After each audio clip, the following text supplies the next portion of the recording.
அதிகமாக போட்டால் வெந்தய குழம்பு இது. ஆனால் அதிகமாக போட்டால் கசக்கும். தேவையான அளவு போட்டுட்டு பார்த்துக்குங்க. அவ்வளோதான் போடணும். வெந்தய குழம்புக்கு இவ்வளோ தான் போடணும். புளிங்க தேவையான அளவு. வெங்காயம் அதிகமாக போட்டால் டேஸ்ட்டாக இருக்கும். கொத்தமல்லி தழை, புதினா, இது கருவேப்பிலை தழை, இஞ்சி, பூண்டு, தேங்காய், கடலை. ஆனால் தேவையான அளவு பண்ணிக்கோங்க. சூப்பராக இருக்கும். வெந்தய குழம்பு வாங்க சாப்பிட்லாம்.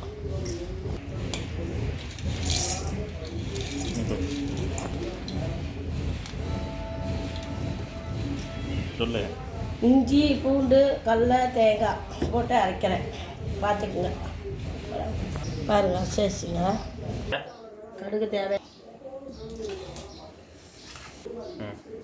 எடுத்துக்கிட்டே விடு. இது போடலாம். வெங்காயம் இதாக வெங்காயம் பொரியணும்ல, போட்டால் தானே அதுக்கு பொரியும். சத்தம் எடுத்தோம். அது வெங்காயம் போட மாட்டேங்குவோம்.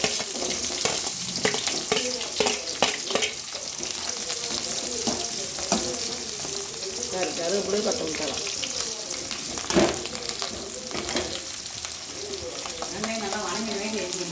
இப்போ போடணும்.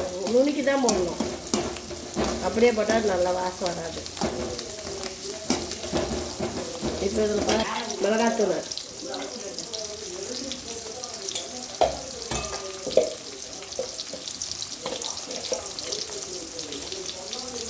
மஞ்சள் பொடி,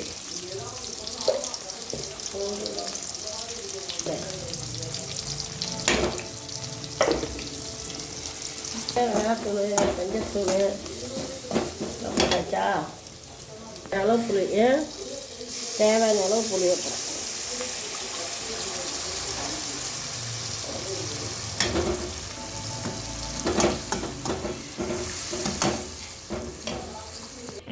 அதுக்கு கடல தேங்காய் ஊற்றுறேன்.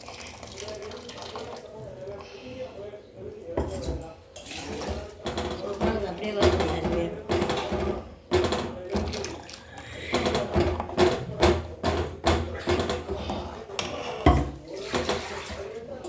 நீதான் அந்த கண்டிப்பாக சொன்ன பேசிக்கிட்டே இருந்தேன்.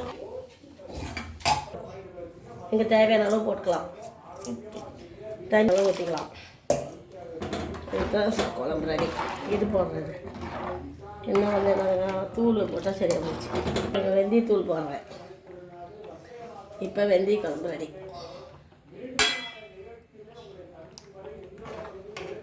வெந்தய குழம்பு ரெடி.